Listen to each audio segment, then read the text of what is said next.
충격적인 일이 일어났습니다. 여러분, 독도에서 터지는 것이 일본 휴대폰인가요? 한 외국인이 독도와 관련해 큰 소리로 외치고 있는데요. 군복을 입고 있는 그는 왜 이렇게 말을 하고 있는지 오늘의 사연 시작합니다. 영상 시작 전 구독과 좋아요는 제작에 큰 힘이 됩니다. 안녕하세요.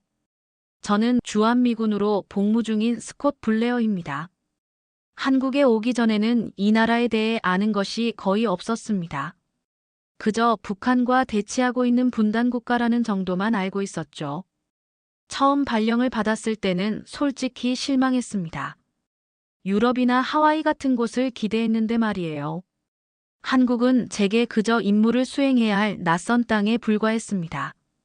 한국에 도착한 첫날, 인천공항에서 서울로 향하는 버스 안에서 창밖을 바라보며 많은 생각이 들었어요. 고층 빌딩들과 번화한 도시 풍경은 제가 상상했던 것과는 많이 달랐습니다. 미디어에서 보던 한국과 실제 한국은 너무 달랐죠. 놀라웠던 건 거리 곳곳에서 보이는 한글이었습니다. 알 수 없는 기호들이 가득한 간판들을 보면서 이 언어를 절대 배울 수 없을 거라고 생각했어요. 부대에 배치된 후 처음 몇 주는 적응하느라 정신이 없었습니다. 음식은 너무 맵고 날씨는 극단적이었으며 의사소통은 거의 불가능했죠. 영어가 통하는 곳도 있었지만 조금만 부대 밖으로 나가면 한국어 없이는 아무것도 할 수 없었습니다.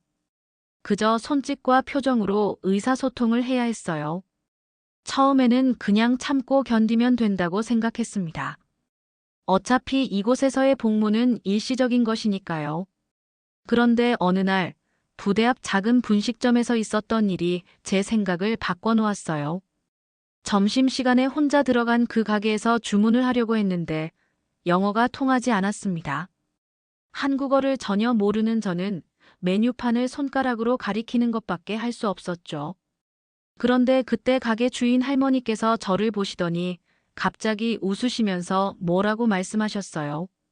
알아들을 수는 없었지만 그 따뜻한 미소가 제 마음을 녹였습니다. 할머니는 제게 라면 한 그릇을 내어주셨고 먹는 방법까지 몸짓으로 알려주셨어요. 그리고 매워요, 조심해요라고 천천히 말씀하셨는데 그 두 단어가 제 첫 한국어 수업이 되었습니다. 식사를 마치고 계산할 때 저는 용기를 내어 감사합니다라고 말했어요. 그러자 할머니의 얼굴에 환한 미소가 번졌죠. 그 순간 뭔가 통했다는 느낌, 작지만 의미 있는 연결감이 생겼습니다. 그날 이후로 저는 틈틈이 한국어 몇 마디씩 배우기 시작했어요. 처음에는 안녕하세요, 감사합니다, 이것 주세요 같은 기본적인 인사말과 표현들이었죠. 놀랍게도 이 몇 마디만으로도 한국인들의 반응이 완전히 달라졌습니다. 전에는 그저 지나치던 사람들이 이제는 밝게 웃으며 대화를 이어가려 했어요. 비록 그 이상의 대화는 불가능했지만 그 짧은 교류만으로도 저는 이 나라에 더 가까워진 느낌이 들었습니다. 어느 날 부대에서 공지를 보게 되었어요. 한미 친선 문화 교류회에서 주최하는 한국어 말하기 대회였습니다. 주한미군들을 대상으로 한 행사였죠. 처음에는 그냥 지나쳤지만 자꾸만 눈길이 갔어요. 대회 참가자에게는 특별 휴가가 주어진다는 혜택도 있었지만 그보다 더 큰 무언가가 저를 끌어당겼습니다. 아마도 그것은 제가 조금씩 느끼기 시작한 한국에 대한 호기심이었을 거예요. 결국 저는 용기를 내어 참가 신청서를 제출했습니다. 대회까지는 3달의 시간이 있었고 그 기간 동안 열심히 한국어를 배워보기로 했어요. 부대 내의 한국인 통역관 김하사님께 도움을 청했고 그분은 흔쾌히 저를 돕겠다고 하셨습니다. 이렇게 해서 제 본격적인 한국어 공부가 시작되었어요. 그때는 몰랐습니다. 이 결정이 제 인생을 완전히 바꿔놓을 거라는 것을요. 한국어 공부는 생각보다 훨씬 어려웠습니다. 영어와는 너무나 다른 문법 구조, 발음, 그리고 한자어까지. 처음에는 제 혀가 한국어 발음을 따라하는 것조차 힘들었어요. 특히 오 같은 모음들은 거의 구분이 안 됐죠. 하지만 김하사님은 인내심을 갖고 저를 가르쳐 주셨습니다. 매일 아침 업무 시작 전과 저녁 시간에 1시간씩 우리는 한국어 수업을 진행했어요. 특히 김하사님이 알려주신 한국 문화에 관한 이야기들이 흥미로웠습니다. 한국의 역사, 전통, 예절, 그리고 문화적 특성들. 한국어를 배우면서 동시에 한국 사람들의 생각과 가치관도 조금씩 이해하게 되었어요. 예를 들어, 우리라는 개념이 얼마나 중요한지, 왜 식사할 때 항상 잘 먹겠습니다라고 말하는지, 그런 것들을 알게 되었죠. 언어는 단순한 의사소통 도구가 아니라 그 나라의 정신과 문화를 담고 있다는 것을 깨달았습니다. 공부를 시작한 지 1달쯤 지났을 때 저는 처음으로 한국인 친구를 사귀게 되었어요. 부대 근처 카페에서 자주 마주치던 대학생 민수라는 친구였습니다. 그는 영어 공부를 하고 있었고 저는 한국어를 배우고 있었기에 우리는 서로에게 언어 교환 파트너가 되어 주었죠. 주말마다 만나 함께 대화하며 서로의 문화에 대해 이야기했습니다. 민수 덕분에 제 한국어 실력은 빠르게 향상되었고 한국 사회에 대한 이해도 깊어졌어요. 이제 대회까지 2달이 남았습니다. 저는 점점 더 열정적으로 한국어에 빠져들었어요. 한국 드라마도 보기 시작했고 K-팝 노래 가사도 외웠죠. 한글이 더 이상 이상한 기호가 아니라 아름다운 문자로 보이기 시작했습니다. 특히 한글이 만들어진 배경과 세종대왕의 이야기를 들었을 때는 정말 감동받았어요. 한 나라의 왕이 백성들을 위해 누구나 쉽게 배울 수 있는 문자를 만들었다니 정말 놀라웠습니다. 한국어 공부를 시작한 지 2달이 지났을 무렵 부대 내에서 제 소문이 퍼지기 시작했습니다. 외국인 병사가 열심히 한국어를 배우고 있다는 이야기가 돌면서 많은 동료들이 호기심 어린 눈빛으로 저를 바라보았어요. 대부분은 응원해 주었지만 일부는 의아해하거나 심지어 비웃기도 했습니다. 특히 브라운 상사는 노골적으로 제 한국어 공부를 비웃었죠. 블레어, 넌 여기 전투 임무를 수행하러 온 거야.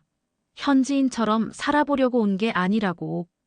그 시간에 차라리 무기 훈련이나 더 하지. 브라운 상사는 제가 쉬는 시간에 한국어 단어장을 들여다보고 있을 때마다 이런 식으로 말했습니다. 처음에는 그저 넘겼지만 점점 신경이 쓰이기 시작했어요.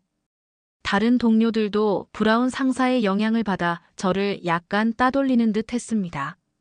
그러던 어느 날 저는 부대 내 한 한국인 장교님과 우연히 한국어로 대화할 기회가 있었어요. 간단한 인사와 자기소개였지만 그 장교님은 제 한국어 실력에 놀라시며 칭찬해 주셨습니다. 그 모습을 본 브라운 상사의 표정이 묘하게 변했고 그 후로는 직접적인 비난은 줄었지만 여전히 냉소적인 태도를 보였죠. 어차피 이벤트성 행사에 불과해. 그런 걸로 내군 경력이 달라지진 않을 거야. 하지만 저는 이미 한국어 공부에 깊이 빠져들었습니다. 이제는 단순한 호기심이나 대회 참가를 위한 것이 아니었어요. 한국어를 통해 새로운 세계를 발견하고 있다는 느낌이 들었습니다. 매일 밤 피곤한 몸을 이끌고 한국어 공부를 이어갔어요. 김하사님은 제게 한국의 속담과 관용구들도 가르쳐 주셨는데 그것들이 담고 있는 한국인의 지혜와 정서가 정말 흥미로웠습니다. 소나기는 피하는 게 아니라 맞는 거라는 말이 있어요. 인생의 어려움은 피하기보다는 때로는 정면으로 맞서야 한다는 뜻이죠. 김하사님의 이 말이 제게 큰 위로가 되었습니다. 낯선 땅에서의 고립감과 동료들의 시선, 그리고 어려운 언어 공부까지. 이 모든 것들이 제게는 맞서야 할 소나기 같았으니까요. 대회가 1달 앞으로 다가왔을 때 저는 연설문을 준비하기 시작했습니다. 주제는 한국에서의 나의 경험이었어요. 처음에는 단순히 한국 문화에 대한 감상을 이야기하려 했지만 김하사님은 더 깊은 주제를 제안하셨습니다. 왜 미국인 군인이 한국어를 배우는지, 그것이 당신에게 어떤 의미인지를 말해보세요. 진심이 담긴 이야기가 가장 사람들의 마음을 움직이니까요. 그 조언을 따라 저는 제 내면을 들여다보기 시작했습니다. 왜 이렇게 한국어에 빠져들었을까? 단순한 호기심이나 도전, 정신을 넘어 무언가 더 깊은 이유가 있었을 텐데요. 생각해보니 한국어를 배우면서 저는 처음으로 이 나라와 진정한 연결감을 느꼈습니다. 더 이상 이방인으로서 임무를 수행하는 것이 아니라 이 사회의 일부가 되어가는 기분이었어요. 연설문을 쓰는 과정에서 저는 많은 감정들과 마주쳤습니다. 고향에 대한 그리움, 낯선 환경에서의 외로움, 그리고 새로운 문화 속에서 찾은 따뜻함까지. 제 연설은 단순한 언어 실력 과시가 아니라 진정한 마음의 여정을 담게 되었습니다. 여러분, 독도에서 터지는 게 일본 휴대폰입니까? 저는 이 한국 개그로 연설을 시작하기로 했어요. 조금은 가벼운 시작이지만 이후에 제 진심을 전달할 계획이었습니다. 연설 연습을 하면서 가장 어려웠던 건 발음이었어요. 특히 독도와 일본이라는 단어의 발음이 잘 안 됐습니다. 민수는 제가 계속 반복해서 연습할 수 있도록 도와주었고, 발음이 조금씩 나아질 때마다 진심으로 기뻐해 주었죠. 형, 정말 많이 좋아졌어요. 이제 거의 한국인 같아요. 비록 과장된 칭찬이었지만 그 말이 제게는 큰 힘이 되었습니다. 대회가 이제 2주일 앞으로 다가왔을 때 저는 처음으로 한국 가정을 방문할 기회가 생겼어요. 민수의 가족이 주말 저녁 식사에 저를 초대해 주셨죠. 정말 긴장되는 순간이었습니다. 예의를 갖춰 한국어로 인사드리고 작은 선물을 준비해 갔어요. 민수의 어머니께서 문을 열어주셨을 때 저는 최대한 정중하게 처음 뵙겠습니다. 스콧 블레어입니다. 초대해 주셔서 감사합니다라고 말씀드렸습니다. 민수 어머니의 얼굴에 환한 미소가 번졌고 저를 따뜻하게 맞아주셨어요. 그날 저녁은 제 인생에서 가장 특별한 경험 중 하나였습니다. 한국 가정식을 처음으로 제대로 맛보았고 김치찌개, 불고기, 각종 반찬들이 테이블에 가득했죠. 서툰 한국어로 대화를 나누면서도 그 가족들의 따뜻함과 포용력을 느낄 수 있었습니다. 특히 민수의 할머니께서는 제 이야기를 주의 깊게 들어주시며 가끔 제 실수를 너그럽게 웃어넘기셨어요. 식사 후 민수의 아버지께서 제게 한 가지 질문을 하셨습니다. 스콧군, 한국에서 가장 인상 깊었던 것이 무엇인가요? 저는 잠시 생각한 후 대답했습니다. 사람들 사이의 연결감입니다. 미국에서는 개인주의가 강하지만 한국에서는 우리라는 개념이 매우 중요하다는 것을 느꼈습니다. 처음에는 이해하기 어려웠지만 이제는 그 가치를 조금씩 알게 되었어요. 민수 아버지는 깊이 고개를 끄덕이셨고 제 어깨를 두드리며 말씀하셨습니다. 자네 같은 미국인이 우리 문화를 이해하려 노력하는 모습이 정말 기쁘네. 앞으로도 한국과 미국이 서로를 더 깊이 이해할 수 있길 바라네. 그 말씀이 제 가슴에 깊이 새겨졌고 대회에서 꼭 제 진심을 전하고 싶다는 의지가 더욱 강해졌습니다. 집으로 돌아오는 길에 저는 이제 확실히 알았습니다. 제가 한국어를 배우는 것은 단순히 언어를 익히는 것이 아니라 서로 다른 문화 사이에 다리를 놓는 일이라는 것을요. 그리고 그 과정에서 저 자신도 조금씩 변화하고 있다는 것을 느꼈습니다. 대회 일주일 전, 우리 부대는 갑작스러운 훈련 명령을 받았습니다. 북한의 도발 위협에 따른 대응 훈련이었어요. 모든 병사들은 즉시 대기 상태에 들어갔고 휴가나 외출은 모두 취소되었습니다.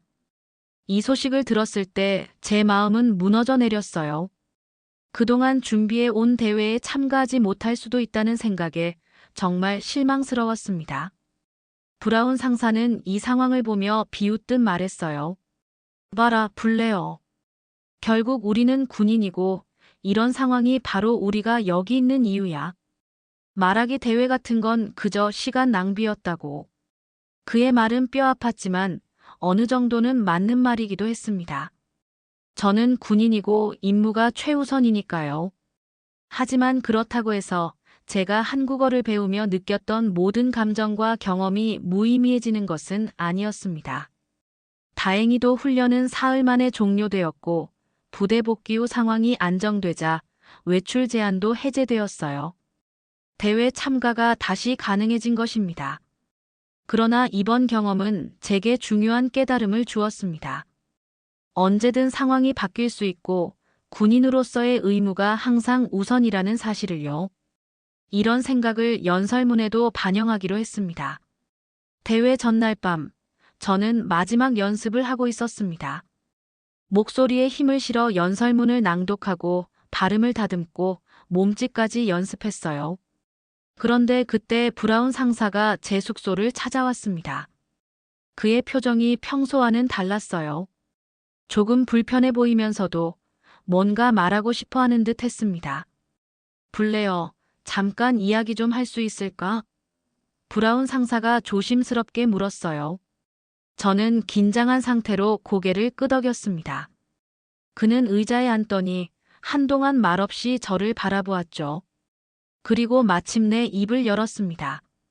사실, 내가 내게 좀 불공정했던 것 같아. 내가 한국어를 배우는 걸 이해하지 못했어. 브라운 상사는 자신의 이야기를 들려주었습니다. 그는 이전에 독일에서 근무했었고 그곳에서 현지어를 배우지 않았던 것을 후회하고 있다고 했어요. 그때는 그저 임무만 수행하면 된다고 생각했지. 하지만 지금 돌이켜보면 정말 많은 것을 놓쳤던 것 같아. 현지 문화와 사람들을 진정으로 이해할 기회를 말이야. 그의 고백은 저를 놀라게 했습니다. 항상 강인하고 냉소적으로만 보였던 브라운 상사의 이런 모습은 처음이었으니까요. 내가 내일 대회에서 잘 되길 바란다. 진심으로. 그는 문을 나서며 그렇게 말했습니다. 그 순간 저는 제 연설이 브라운 상사 같은 사람들에게도 의미가 있을 수 있다는 걸 깨달았어요. 아마도 이것이 제가 정말로 전하고 싶은 메시지일지도 모릅니다. 대회 당일, 저는 아침부터 긴장으로 가득 찼습니다. 제 차례가 오기까지 다른 참가자들의 발표를 듣고 있자니 점점 더 초조해졌어요. 다들 저보다 한국어를 훨씬 더 잘하는 것 같았고 더 재미있고 감동적인 이야기를 가지고 있는 듯 했습니다. 특히 한 참가자는 한국에서의 봉사활동 경험을 감동적으로 이야기해서 청중들의 큰 호응을 얻었어요. 다음은 스콧 블레어 병장님이십니다. 사회자의 호명을 듣자 제 심장이 마구 뛰기 시작했습니다. 떨리는 다리로 무대에 올라 마이크 앞에 섰을 때 객석에는 많은 한국인들과 미군 장병들이 앉아 있었어요. 김하사님, 민수와 그의 가족들, 그리고 뒷자리에는 브라운 상사의 모습도 보였습니다. 모두가 저를 응원하는 눈빛으로 바라보고 있었죠. 심호흡을 한 후 저는 준비한 연설을 시작했습니다. 여러분, 독도에서 터지는 게 일본 휴대폰입니까? 예상대로 객석에서 웃음이 터졌고 그 반응에 저도 조금 긴장이 풀렸습니다. 이어서 진지한 어조로 제 이야기를 이어갔어요. 처음 한국에 왔을 때의 낯섦과 혼란, 분식집 할머니와의 만남, 그리고 점점 한국어와 문화에 빠져들게 된 과정까지. 저는 미국인 군인입니다. 제 임무는 한반도의 평화와 안정을 지키는 것이에요. 하지만 한국어를 배우면서 깨달은 것이 있습니다. 진정한 평화는 단순히 무기로 지키는 것이 아니라 서로를 이해하고 존중할 때 비로소 가능하다는 것을요. 이 부분에서 저는 잠시 숨을 고르고 객석을 둘러보았습니다. 모두가 집중해서 제 이야기를 듣고 있었어요. 한국어를 배우는 과정은 쉽지 않았습니다. 때로는 좌절했고 포기하고 싶기도 했어요. 하지만 김하사님, 민수, 그리고 제가 만났던 모든 한국분들의 따뜻함과 인내심 덕분에 저는 계속 나아갈 수 있었습니다. 그들은 제게 단순히 언어를 가르쳐 준 것이 아니라 정이라는 한국만의 특별한 감정을 알려주었어요. 말을 이어가면서 저는 객석에서 몇몇 분들이 눈물을 훔치는 모습을 보았습니다. 제 진심이 전해지고 있다는 느낌에 가슴이 벅차올랐어요. 제가 이곳에서 근무하는 것이 이 땅의 안정에 도움이 되기를 진심으로 바랍니다. 그리고 언젠가 남과 북이 하나가 되어 더 이상 외국 군인이 필요 없는 날이 오기를 소망합니다. 그때까지 저는 한국의 친구로서 이 아름다운 나라와 문화를 세계에 알리는데 작은 힘이라도 보태고 싶습니다. 마지막 인사를 하고 감사합니다라고 말했을 때 객석에서 큰 박수가 터져 나왔습니다. 몇몇 분들은 자리에서 일어나 박수를 쳐주셨어요. 무대에서 내려오자 김하사님이 달려와 꽉 안아주셨습니다. 블레어 병장, 정말 감동적이었어요. 당신의 진심이 모두에게 전해졌습니다. 대회 결과 발표 시간, 저는 크게 기대하지 않았습니다. 이미 제 진심을 전할 수 있었다는 것만으로도 충분히 만족했으니까요. 하지만 놀랍게도 제 이름이 불렸습니다. 최우수상, 스콧 블레어 병장. 믿을 수 없었습니다. 트로피를 받기 위해 다시 무대에 올랐을 때 저는 다시 한번 모든 분들께 감사 인사를 드렸습니다. 시상식이 끝난 후 여러 사람들이 저에게 다가와 축하해 주었습니다. 심지어 한국 언론사 기자들도 인터뷰를 요청했어요. 하지만 그 중에서도 가장 기억에 남는 건 브라운 상사가 건넨 말이었습니다. 내 말이 맞았어, 블레어.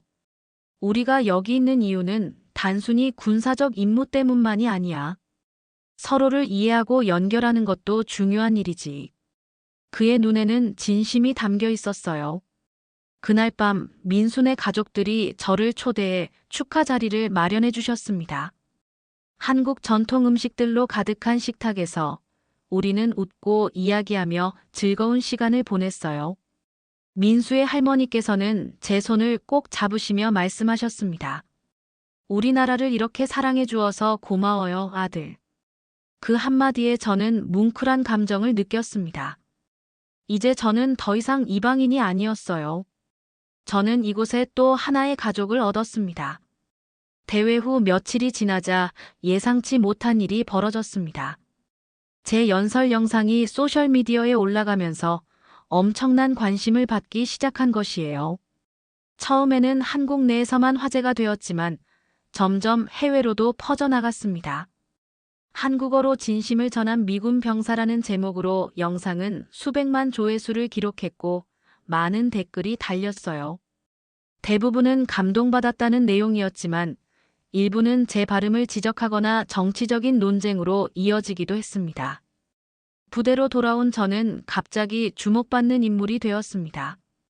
동료들은 이제 제게 다른 시선을 보냈고 심지어 몇몇은 한국어를 가르쳐달라고 부탁하기도 했어요. 브라운 상사도 완전히 달라졌습니다. 그는 더 이상 제 한국어 공부를 비웃지 않고 오히려 가끔씩 한국어 단어나 표현을 물어보기 시작했어요. 블레어, 감사합니다 말고 더 친근하게 고마움을 표현하는 말은 뭐지? 같은 질문들이었죠. 그러던 어느 날 지휘관님께서 저를 사무실로 부르셨습니다. 무슨 일인지 몰라 긴장한 채 들어갔더니 지휘관님은 웃으시며 자리에 앉으라고 하셨어요. 블레어 병장, 자네의 활약이 큰 반향을 일으켰네.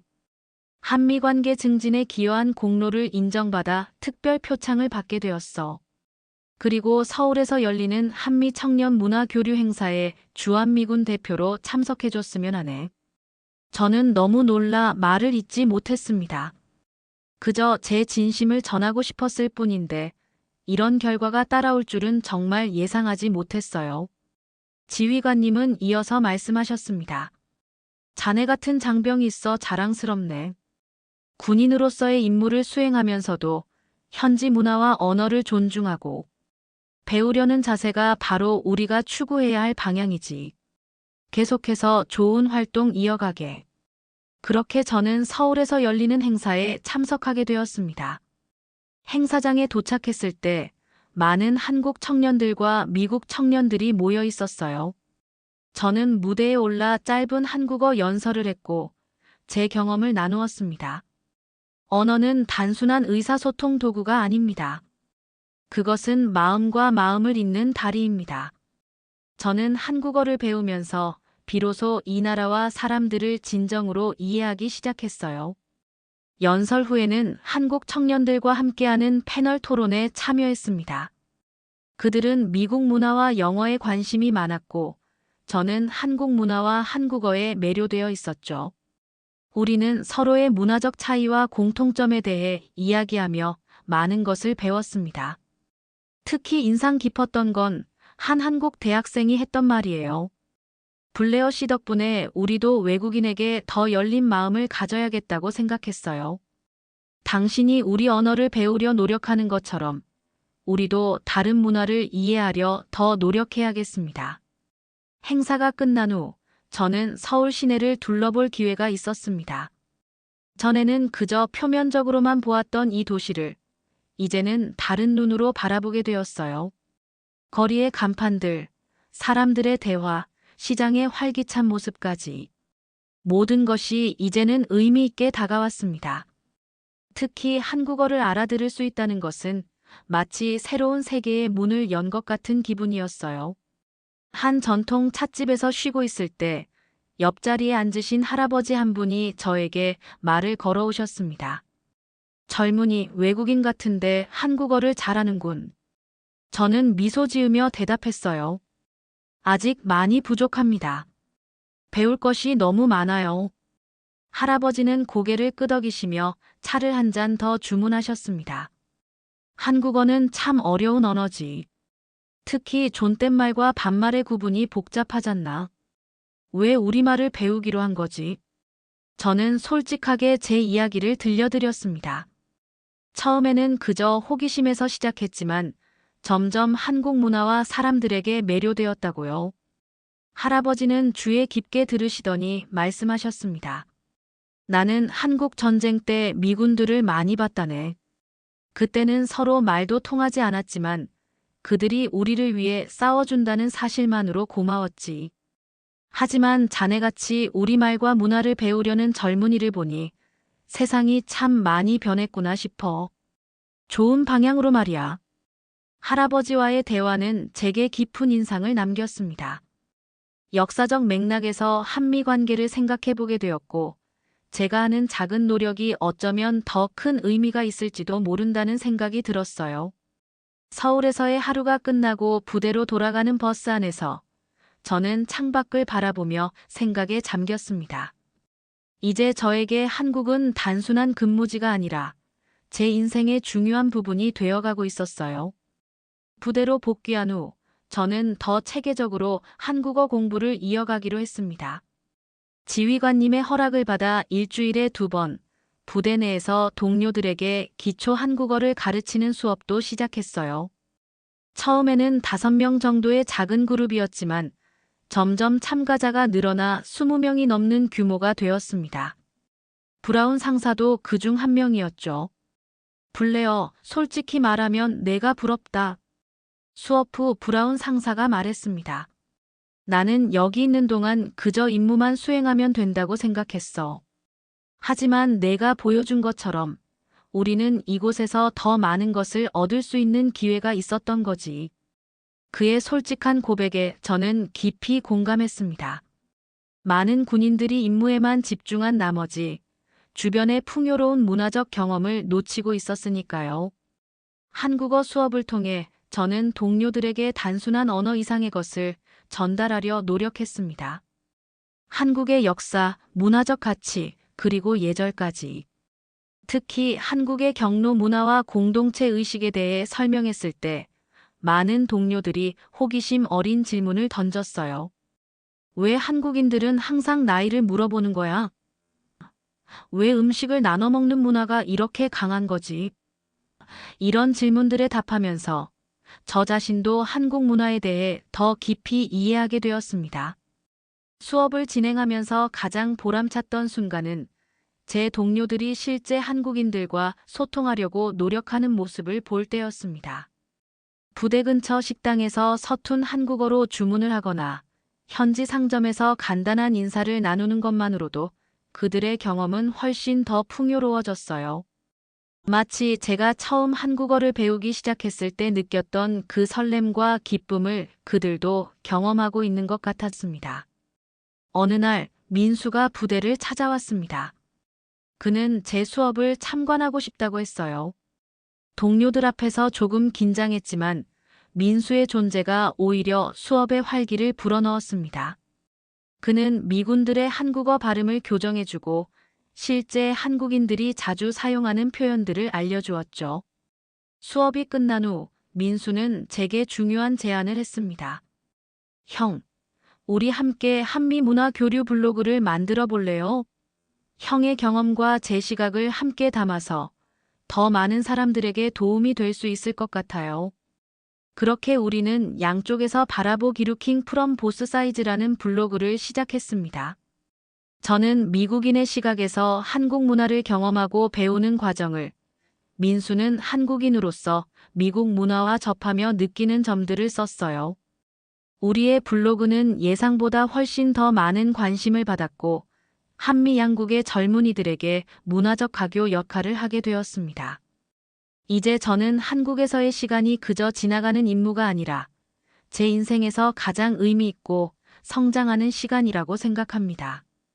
한국어를 배우고 이 문화를 이해하면서 저는 더 넓은 세계와 더 깊은 인간관계를 경험하게 되었어요.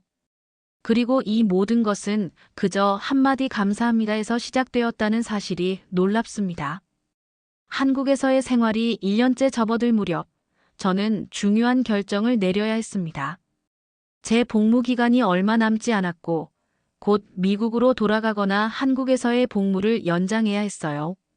솔직히 많은 고민이 되었습니다. 미국에는 가족과 오랜 친구들이 기다리고 있었지만 한국에서의 제 살도 이제는 깊은 의미가 있었으니까요. 어느 저녁 민수와 한강변을 걷고 있을 때 이 고민을 털어놓았습니다. 민수야, 나 미국으로 돌아가야 할지, 여기 더 있어야 할지 모르겠어. 민수는 한강을 바라보며 잠시 생각에 잠겼다가 대답했어요.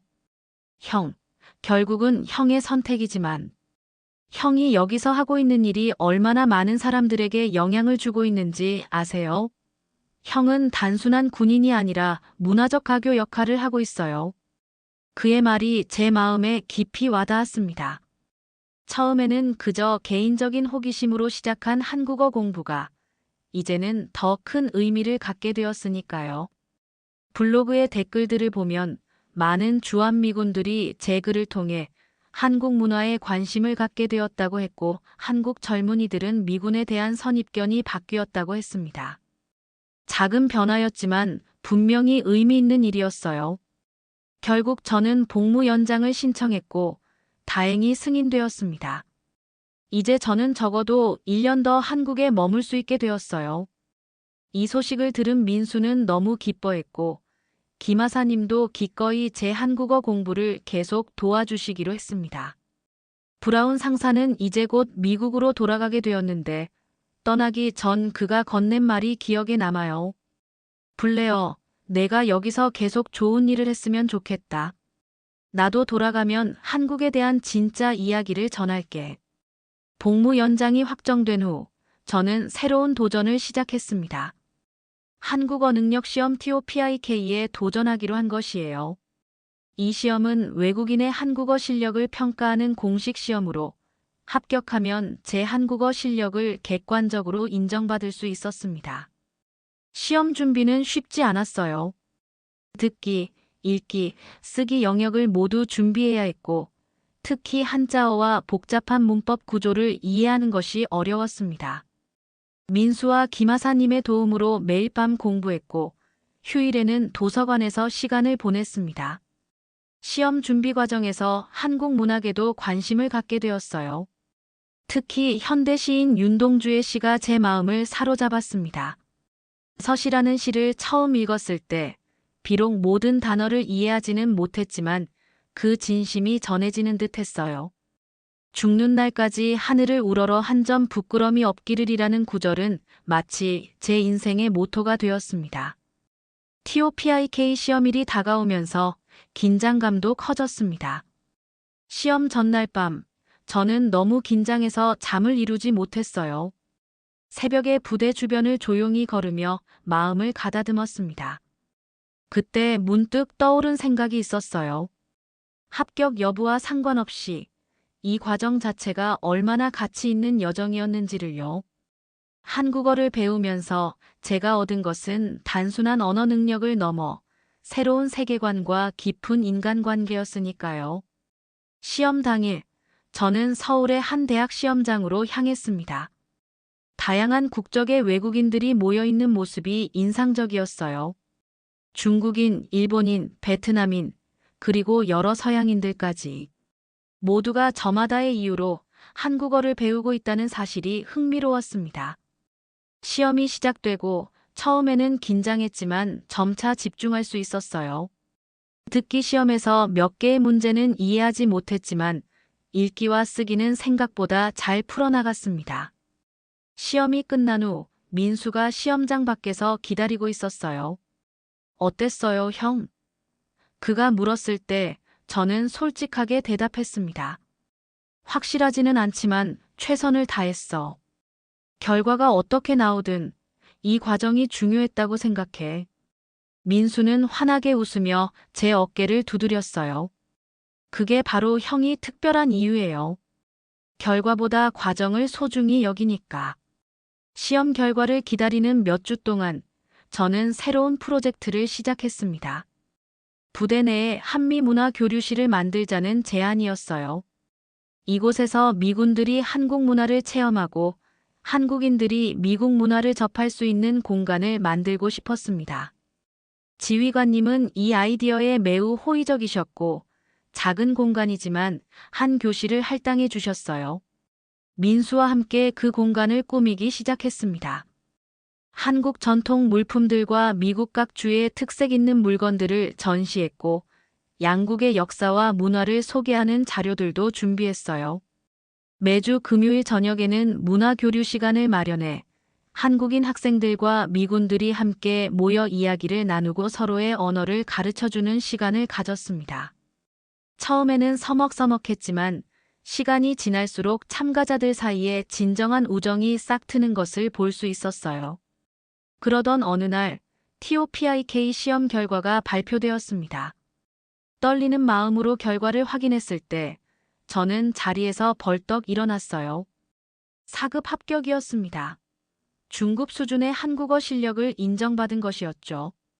이것은 제가 상상했던 것보다 훨씬 좋은 결과였습니다.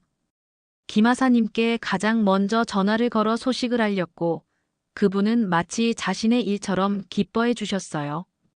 블레어 병장, 정말 자랑스럽습니다. 이제 당신은 공식적으로도 한국어 능력자입니다.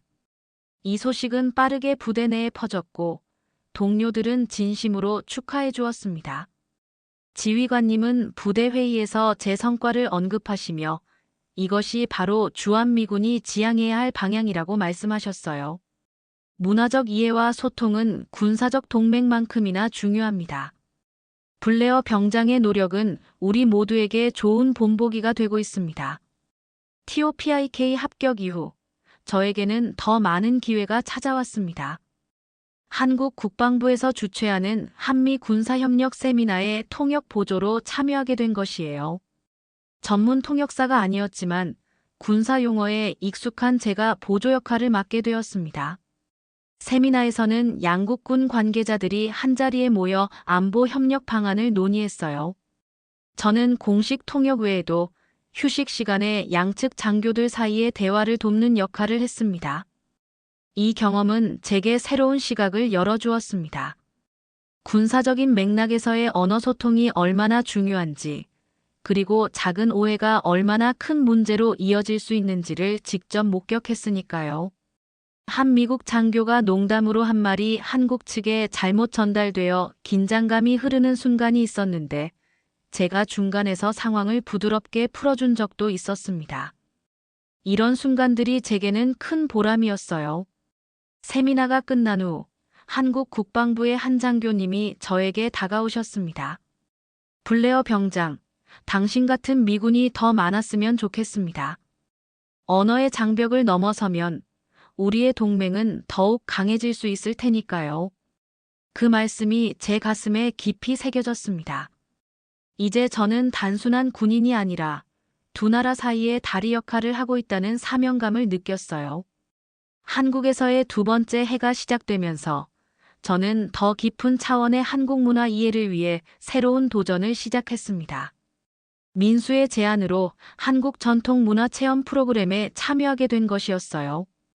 이 프로그램은 외국인들에게 한국의 전통 예술과 생활 방식을 가르치는 것으로 매주 토요일마다 다른 주제로 진행되었습니다. 첫 번째 수업은 한국 전통음악인 국악이었어요. 장구, 가야금, 대금 같은 악기들을 직접 다루어 볼 수 있었는데 처음에는 그 소리가 낯설게 느껴졌습니다. 서양 음악과는 완전히 다른 음계와 리듬이었으니까요. 하지만 점점 그 독특한 울림에 매료되기 시작했어요. 특히 장구의 리듬을 배울 때는 마치 한국의 심장박동을 느끼는 것 같았습니다. 블레어 씨, 장단을 느껴보세요. 우리 음악은 숨을 쉬듯 자연스럽게 흐르는 것이 특징입니다.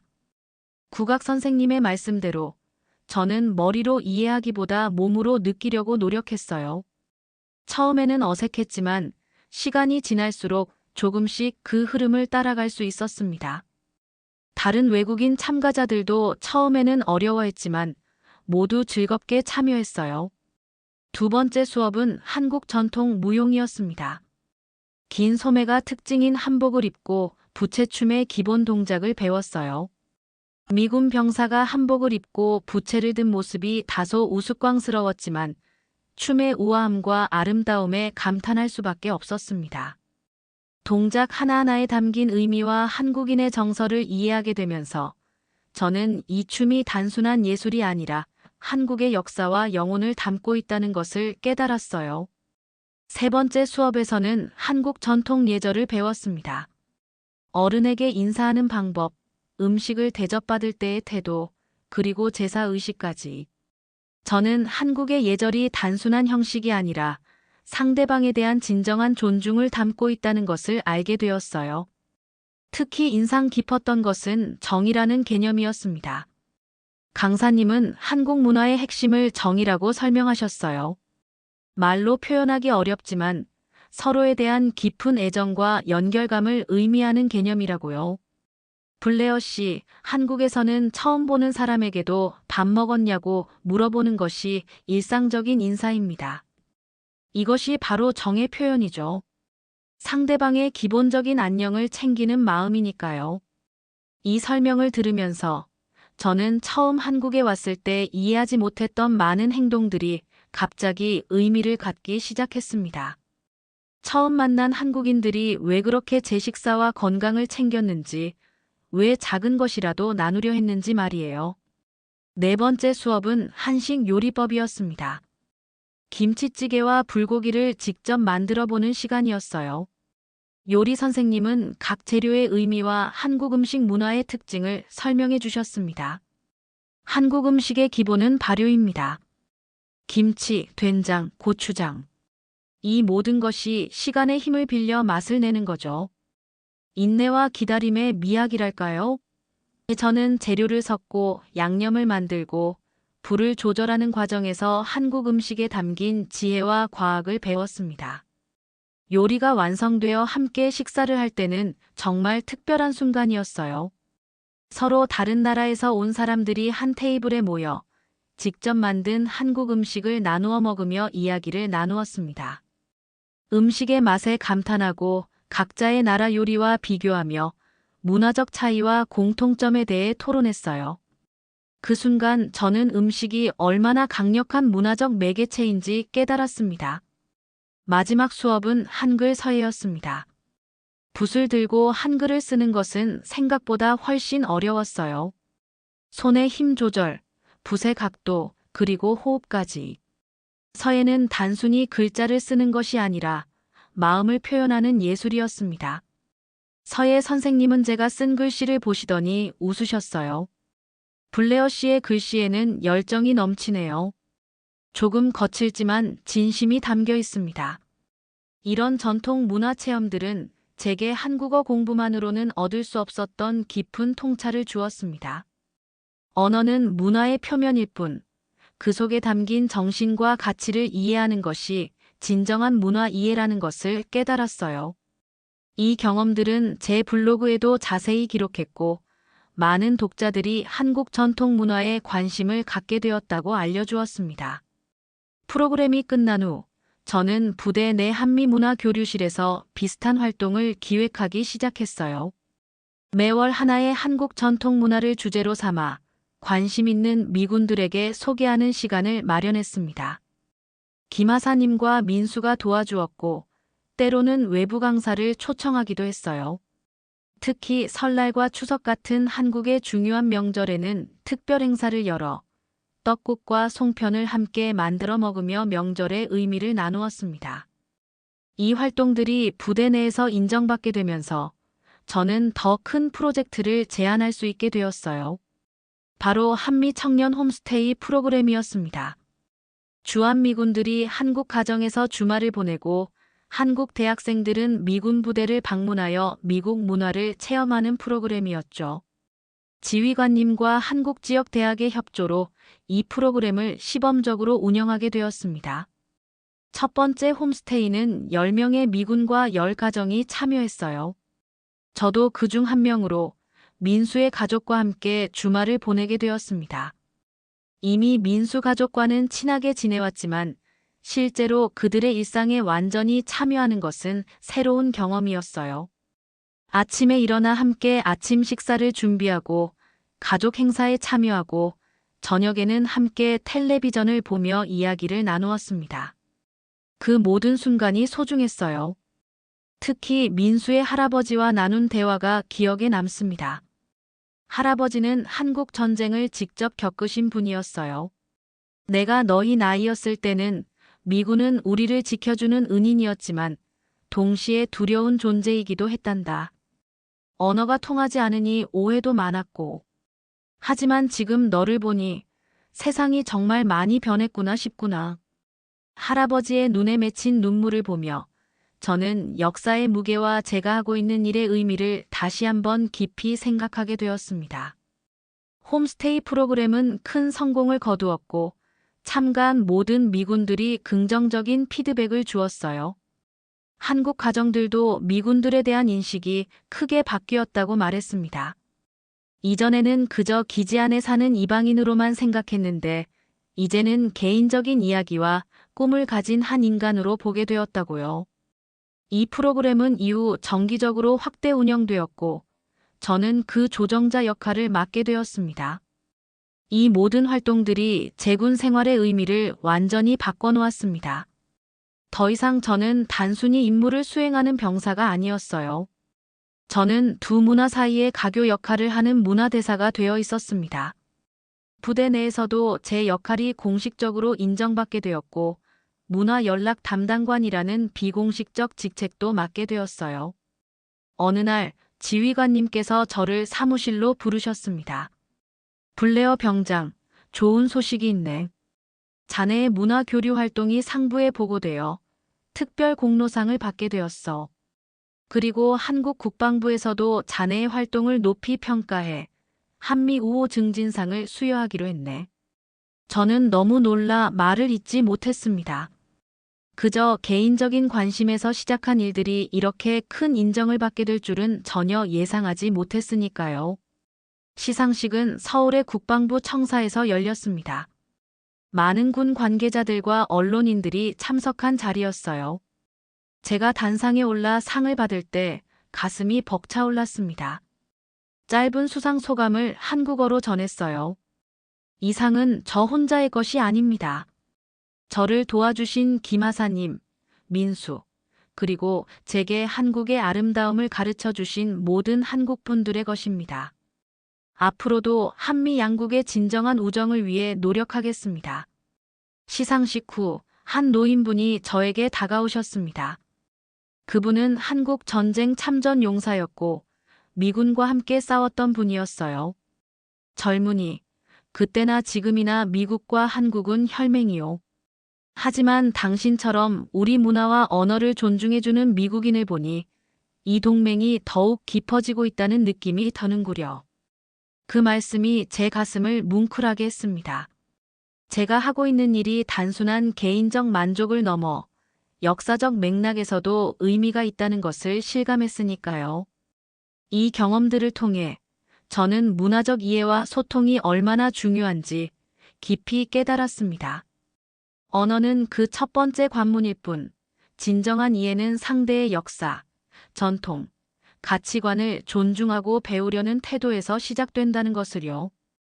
그리고 이것은 개인적인 차원을 넘어 국가 간의 관계에도 적용되는 진리라는 것을 알게 되었습니다. 한국에서의 두 번째 해가 절반쯤 지났을 무렵, 저는 미 국방부의 문화적 역량 강화 프로그램 한국 파트 시범 운영자로 선정되었습니다. 이 프로그램은 주한미군들의 한국 문화 적응을 돕기 위한 것이었어요. 김하사님과 민수를 포함한 기획팀을 꾸려 주한미군들이 꼭 알아야 할 문화 요소들을 정리하고 효과적인 교육 방법을 개발했습니다. 프로그램이 시작되자 생각보다 많은 미군들이 관심을 보였어요. 특히 한국어 기초반은 항상 인원이 가득 찼습니다. 수업에서는 단순한 언어 교육을 넘어 그 표현이 쓰이는 문화적 맥락까지 설명했고, 참가자들은 이런 접근 방식에 큰 흥미를 보였어요. 안녕하세요라는 인사가 단순한 인사말이 아니라 상대의 평안을 기원하는 마음이 담겨 있다는 것을 알려주었죠. 프로그램이 성공적으로 운영되면서 상부에서도 큰 관심을 갖게 되었습니다. 어느 날 미 국방부 차관보께서 직접 방문하셔서 수업을 참관하셨어요. 그분은 수업 후 저를 따로 불러 대화를 나누셨습니다. 블레어 병장, 당신의 프로그램은 우리 군이 나아가야 할 방향을 보여주고 있소. 단순한 군사 동맹을 넘어 진정한 문화적 이해에 기반한 동맹으로 발전해야 하니까. 그 대화 이후 제 프로그램은 공식적으로 주한미군 교육과정에 포함되었고, 저는 전담 운영자로 임명되었습니다. 이제 모든 신규 파견 미군들은 의무적으로 이 문화 교육을 받게 되었어요. 제가 개인적인 호기심으로 시작한 한국어 공부가 이제는 수많은 미군들의 한국 생활에 긍정적인 영향을 미치게 된 것입니다. 한국에서의 임무가 거의 끝나갈 무렵, 저는 중요한 선택의 기로에 섰습니다. 미국으로 돌아가 민간인으로 새 삶을 시작할지, 아니면 군 생활을 계속하며 이 문화 교류 프로그램을 발전시킬지 고민이 깊어졌어요. 많은 생각 끝에 저는 군에 남기로 했고, 장교 후보생 과정에 지원했습니다. 제 경험과 언어 능력을 인정받아 특별 전형으로 합격했어요. 장교 임관식 날, 김하사님, 민수와 그의 가족, 그리고 제가 가르쳤던 많은 미군들이 함께해 주었습니다. 임관 후 첫 임무는 바로 주한미군 문화교류 담당관이었어요. 이제 저는 더 넓은 차원에서 한미 양국의 문화적 이해를 증진시키는 역할을 하게 되었습니다. 몇 년 후 저는 한국인 여성과 결혼하게 되었고, 이중 문화 가정을 이루게 되었습니다. 우리 아이들은 자연스럽게 두 문화와 언어를 배우며 자라고 있어요. 가끔 예전에 한국어를 처음 배우던 시절을 떠올리면 그때는 상상조차 못했던 삶을 살고 있다는 사실이 신기합니다. 지금 저는 워싱턴 D.C.에 있는 국방부에서 문화교류 프로그램 총괄 책임자로 일하고 있습니다. 한국에서의 경험을 바탕으로 이제는 전 세계 미군 기지에서 현지 문화 이해 프로그램이 운영될 수 있도록 돕고 있어요. 언젠가 처음 감사합니다라고 말했던 그 순간이 제 인생을 이렇게 바꿔놓을 줄은 정말 몰랐습니다. 돌이켜보면 한국어 학습은 단순한 언어 습득 이상의 의미가 있었습니다. 그것은 새로운 세계관을 얻고 깊은 인간관계를 형성하며 결국에는 제 정체성의 일부가 되었어요. 언어는 단순한 소통 도구가 아니라 마음과 마음을 잇는 달이라는 것을 저는 한국에서 배웠습니다. 그리고 그 배움은 지금도 계속되고 있습니다.